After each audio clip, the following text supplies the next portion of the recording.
Hi, this is Don Stanley with the PPA. I want to take some time here tonight and explain something that seems to be confusing to a lot of people.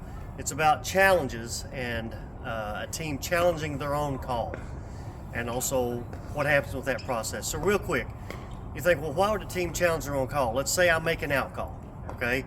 And let's say the other team at PPA, you can challenge if you have a timeout. Let's say the other team says, refs, you just see it, and refs can't rule on it. They don't have any timeouts. Okay, so rather than them thinking, well, Don made a bad call or I hooked them, I can challenge my own call. Basically, I'm asking somebody else in the video truck to make sure if my call was right or wrong. It takes away the ammunition from the opponents to say that I made a bad call, but if I'm willing to risk a timeout to, shall we say, protect my integrity or to get the call right, then we can do it. I think it's a good thing. I think it's the height of sportsmanship. So that happens all the time. If the team's out of timeouts and they don't want to challenge, we've seen it several times where a team will challenge their own out call, okay? So it happens, and that's the reason why it happens.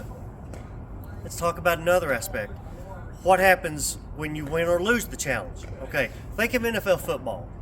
All the plays there are called by the officials. So when the coach throws a flag for a challenge, he's actually hoping for a reversal of the call, right? So that's what basically a challenge is. Most of the time you're hoping for a reversal of the call. But in the case where I make an out call, of course I don't want that to be reversed, okay? I want my out call to stand. But if I'm willing to risk losing a timeout, I can do that. So what happens is, let's say I make an out call. They can't challenge and they're arguing. I say I'll challenge my own out call. So after video review, if the out call stands, the call is not reversed. So I lost the challenge.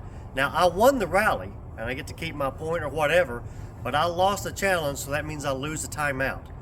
But if I'm willing to risk losing a timeout to protect my integrity or for the good of the sport, that's happened. So I hope that helps you. People do challenge their own calls, and that's why they do it. But if they lose the challenge, they win the rally, but they do lose the timeout. So I hope that's helpful. Thank you.